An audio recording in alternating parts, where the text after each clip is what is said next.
Welcome to Summit Speaks, an interview series to highlight conversations and conditions in Monroe County. This series is brought to you by the Youth Services Bureau and Building a Thriving, Compassionate Community. Please feel free to share this video with hashtag Summit Speaks or visit our website at btccbloomington.org.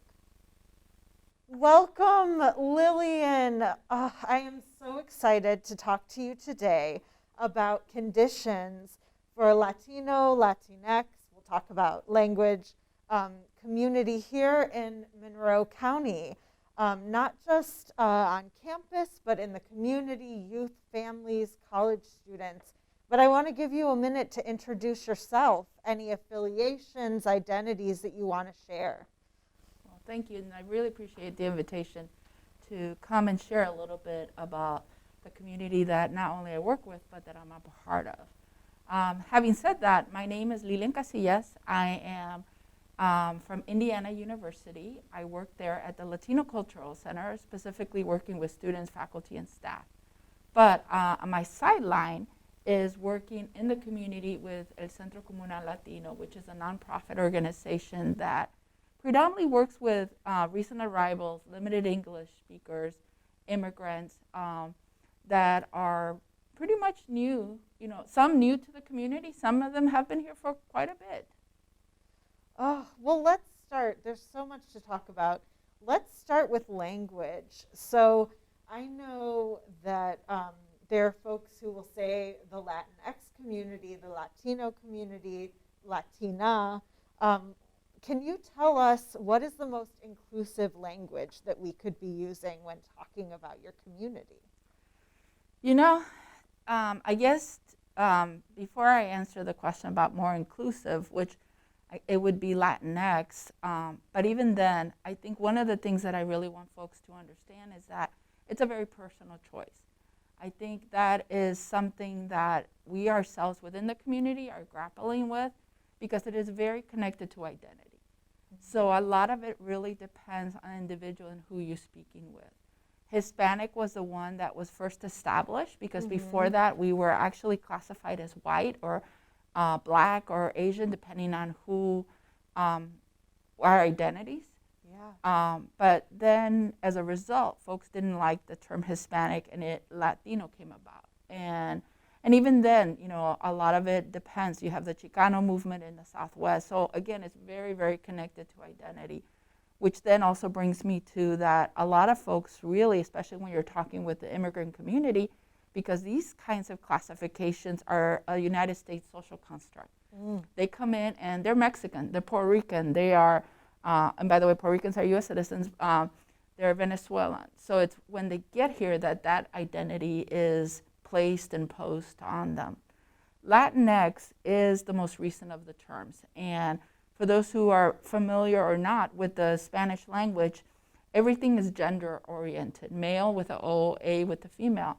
But the X has come about, and actually E is another one that is also more recent, is to recognize that there is a spectrum, that we are not binary, that there are also identities related to gender, sexual orientation, and the Latinx is, in my understanding especially, has taken over from the horrible fire that happened in Florida that killed a lot of people, and it was a way of really bringing out the plight or the circumstances related to that double identity of being not only Latino, Hispanic, but also part of the LGBT spectrum.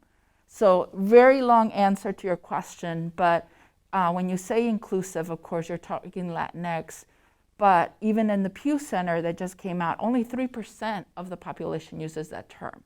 And it's very much focused around higher education. There's a certain type of population that is being used. So for service providers, what I have found, working in the university, I do use Latinx, but when I work with the community that is not affiliated with the university, for them, they still utilize Hispanic, Latino, and not really familiar or aware in many cases of that term.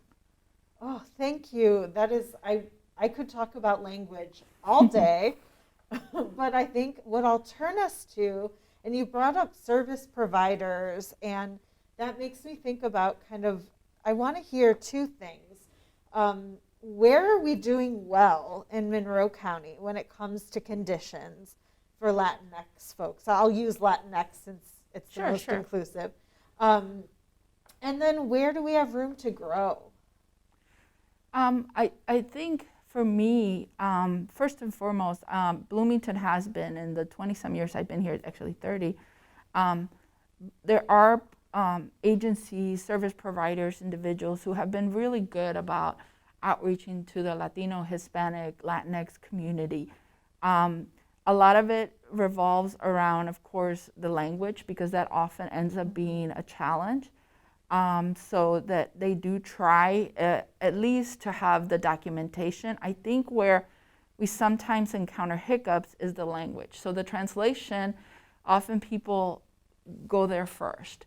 And then it's the issue of the language, because then you have people filling out paperwork, but then when they show up to the office, okay, what do you do then? You know, how do you work through that? So I would say in general, there are people who try, but it's the challenge of having someone in the site that can speak the language, that can sometimes deter people, because folks, you know, often do use, especially when we're talking about parents or adults, if they have children, will bring children as interpreters, which can be problematic. You know, I've seen it where in the doctor's office, the children are being used, or if you're looking at cases of whatever it may be, that can create problems in the sense of, one, I've seen where a lot of youth or children try to protect the parents and might not do accurate translation or interpreting. You see where then now children are being exposed or being part of conversations that sometimes they really should not be part of those conversations, and putting the children or youth in roles of adults that can create traumas for them. So I think where we're doing really great is that people do care and are trying in their ways to reach out, but there are still challenges of language. I think also knowledge and understanding. There's still a lot of misconceptions and assumptions that are made about who we are. And that I mean, you know, in regards to status, I think there's still sometimes people's misunderstandings about the immigration process. There are assumptions that, okay, well, why can't you just do this? And it's a lot more, it's not that simple to become and to have a status that then in some cases you are able to utilize services. Because that can become a challenge.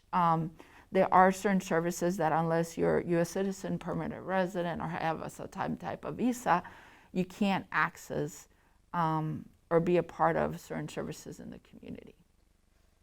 Oh, yeah. So I'm hearing some places we're doing well with intentions, but some impacts, especially on young people, that sound really challenging. I'm wondering, within this current pandemic, are there some impacts on the Latinx community that the wider community of Bloomington and Monroe County might not know about? I think that what I have seen is that a lot of the folks, the families here, are what I would call frontliners. They're often the ones that work in jobs where they had to continue to go in, so putting them at risk and thus putting their family. They didn't have the kinds of luxuries like I do, where I can work from home or what have you. So I think that's the first one that is of concern. The second one, also related to employment, is that a lot of these folks were working in the service, hospitality, restaurants, hotels, where were laid off and they lost their jobs. They didn't have securities. They didn't have the kind. So all of a sudden, they have no money coming in. They don't have any kind of savings or anything that we could say. and that they can tap into. And if there's sickness, if they do get sick, the insurance is a concern, even though you have certain, things that after Obama. But even then, if there are some medical things you're not going to spend on yourself, you're going to try to pay for food or your rent or whatever utilities. And then the other part is in regards to youth, they become the caregivers. I've seen it where if the parents are going now, they're the ones at home, especially the older children, taking care of the little ones. And that has been really for a long time. I mean, that's happened.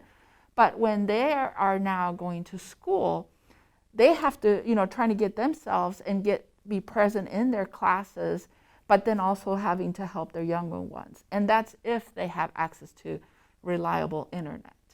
So again, it goes back to that now having to have the stressors of financial in the family, taking on responsibilities of caregivers, trying to figure out how they can get themselves through school, their kid, the younger siblings. And in some cases, I've known of a couple who they go to work, so it was school work, so I'm going to work because I have to contribute in the family. And so how does that mean about their future? What does that mean? Because as someone that works for the university and someone who wants my population to have the power, and the power is education. And so then for those especially with a pandemic, if they're seniors or juniors, what does that mean about that path that they need to take, the steps that one normally has to do to be able to apply for universities? So education, financial stability in the family, and of course that could also add stressors, alcoholism, domestic violence, anger, mental health is a major concern. And in my community, there are some taboos when it comes to reaching out. You don't tell your business. And if you do, you usually keep it within the family. But what does that mean when all members of your family are having those stressors? So there's a concern about what kind of environment might be in the family and what kind of traumas are occurring. Oh, wow. There's a lot in there. I feel like the question that I want to ask you next, because I heard a lot of systemic issues from, access to finances, translation and language communication. If you could wave a magic wand and have Monroe County change some systems that would really make a difference in terms of conditions, what would those be? Oh gosh. Even though I have mentioned that the community has been very receptive, I'm not gonna lie, there is racism, and not only racism that is very much part of the fabric of everything that's here, and also with individuals. And I think today's political climate has brought out people that are more haters. They're more open about their thoughts and sentiments. So that also has created a sense of unsafeness that happens in our community.